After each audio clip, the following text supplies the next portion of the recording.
With profound, humble gratitude and love to all venerated enlightened masters, we bow to the Almighty in soulful gratefulness for gifting us with their holy blessed presence.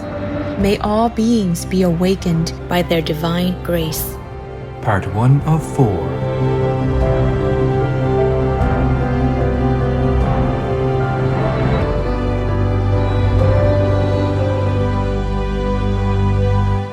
Etc.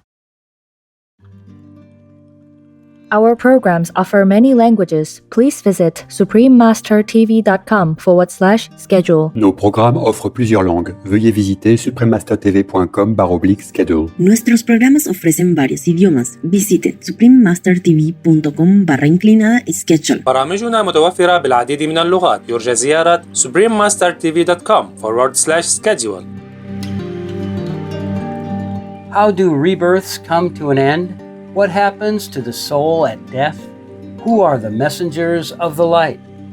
For the answers to these spiritual questions, as revealed by the venerated prophet Mani, please watch on. And the suffering of all the animal people, then humans want no pain. Choose vegan now.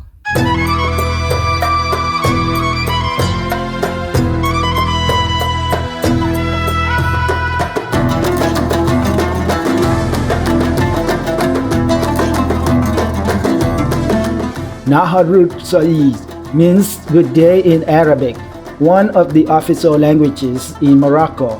I am Balad. The incredible people of Morocco are overjoyed by your spiritual awakening. May you be ever guided by heaven. Welcome to selections from the Gospel of the Prophet Mani, the brief Manichaean Catechism, Part 2 of 2, on words of wisdom.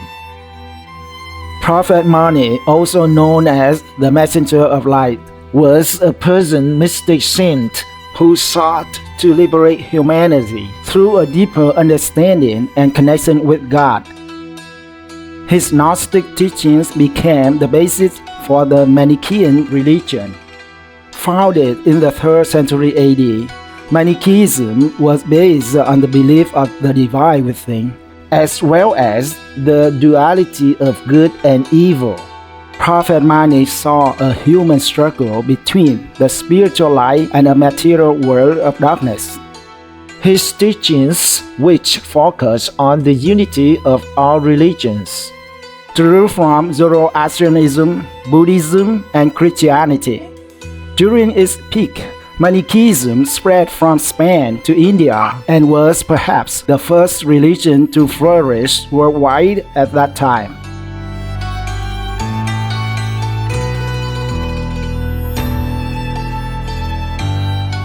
Prophet Mani was revered for his humbleness, compassion, and the spiritual salvation that he said could be attained by reconnecting with one's true self.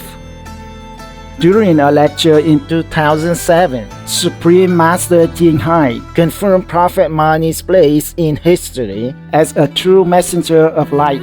It's about Mani, prophet. Mani? Mani, yeah, Mani Haya, the prophet in Iran. Yeah. And I discovered that all his disciples were vegetarian. Mm-hmm. And they also were very attentive to animals, like they kept something in when they walked, they walked a lot in their mouths not to eat insects and all this. Uh-huh. They wear the mask? Yeah, they wear a mask. And also Mani was using the teachings of the Buddha when he was in China, mm-hmm. and also the teaching of Jesus when he was more in Europe. So I wanted to know if he was actually really a master and initiating people. He was the great master. Thank you, Master. Yeah, a good master, a real master. Yes, like 5th level. Yeah. Okay, thank you. I'm sure he was very greatly enlightened. Mm-hmm. You can tell by the way he taught. Yeah. Yes, he was very universal for that time. Then it's good, and loving animal people and all that. Then it's correct. Yeah. Today we will continue to share with you excerpts from the Gospel of the Prophet Mani. The Brief Manichaean Catechism. What is the reward of righteousness? The purifying of the individual soul from all defilement and its victorious entry upon eternal life in the blissful land of light with God and all the angels and happy souls. What happens to the wicked? Those who deliberately prefer evil to good make the freeing of the soul from matter impossible for themselves. Then they take birth after wretched birth in matter, till they become so grossly material that there can be no escape, and that is hell. So, Manichaeism teaches reincarnation? Yes, as a hell or as a purgatorial suffering, involved in being attached to the fleshly body and its delights. Love for the body necessarily causes its reproduction age after age. How do rebirths come to an end? When the soul turns from bodily desires to a full yearning after the spirit, from worldly pleasures to devotion for God, His messengers, and His church, it can no longer be born on a material plane, nor can it even wish to be. What is death? Death is the temporary or final release of the spirit from its material prison. When the light spark is purified, death is its entry on eternal bliss and glory in God's realm of light. What happens to the soul at death? The good, pure, righteous soul is adorned by the angels in its robes, crowns, and garlands of light, and led into the light kingdom. Ordinary souls are driven back on the path to rebirth in the physical world. Evil souls are dragged by the demons into their hells of darkness, fire, and misery. How does God check the victory of evil? He Himself comes forth in some divine emanation to war upon and overthrow the evil, or He sends a messenger of the light to encourage and strengthen man in resisting it. Can true knowledge be given by another? The saint or messenger of God comes to enlighten man with the teaching and the ethics, the wisdom and the righteousness which lead to freedom. But only those in whom the intuition or light mind is awake will welcome or benefit from His message. What, then, is the teacher's part? To awaken the soul to its own latent divinity, to guide it on the purifying path, to carry it through the liberating door of death into the endless glory of the Spirit. What are the qualifications for this path? The knowledge that one is the soul and not the body, a firm resolve to live only for the spiritual aim, devotion to God and His church, which keeps that resolve a living power in the life, loving humility and gentleness to all, and persevering effort for self-purification. Is it necessary to renounce the world? Yes, for its attractions must be overcome, and ultimately its standards and ways of living be abandoned. No, in the sense that it is here and in the world that the church and each component soul must labor for God's plan of liberation until its purity has set it free forever. Is there only one code of life for all Manichaeans? The ordinary moral and religious law is binding on all alike, but the elect, who resolve on swift treading of the path, have voluntarily embraced for themselves a code of higher standards. How does man find God?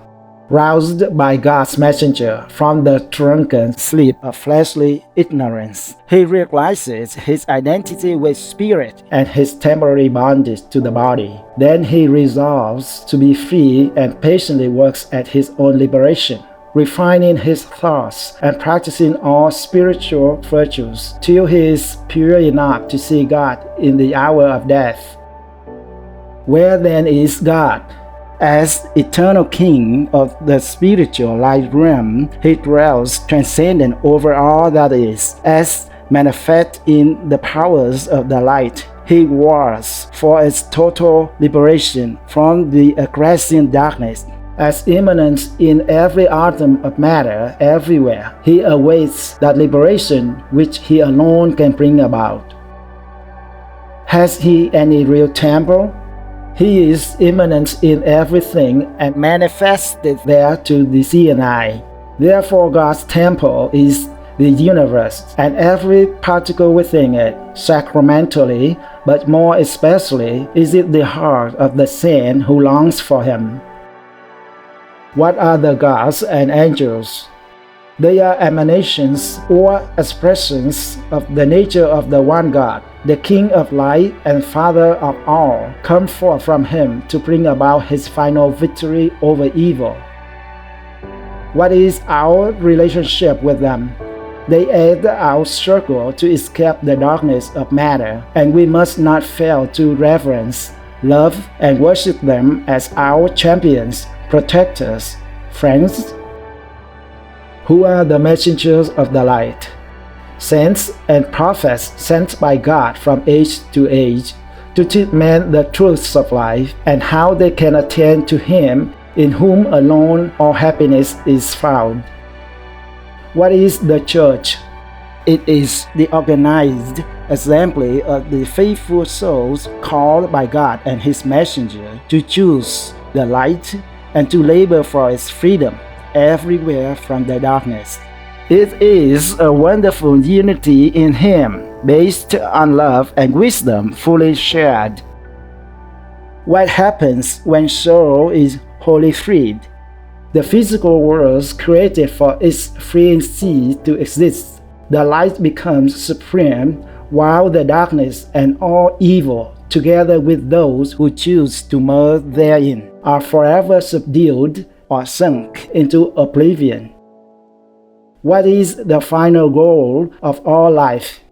The freeing of the soul from all defilement, so that it shines with God's pure glory and can live eternally in the bliss of his realized presence and a sort of mystical unity with him. Is this a dualist religion? Most certainly it is, in the fullest possible sense, for good and evil, spirit and matter, light and darkness, are eternally independent and opposite forces, between which every individual soul must choose. Sum up this religion in a few words. It is the teaching of God's prophets which awakens the soul to a knowledge of its spiritual nature, so that it strives under its guidance to purify and free itself from the defilements of material darkness and ignorance. Economy forced me to become a vegetarian, but I finally started liking it. His Excellency Dr. APG Abdul Kalam, PhD, vegetarian. Kind viewers, thank you for joining us for today's show on Words of Wisdom.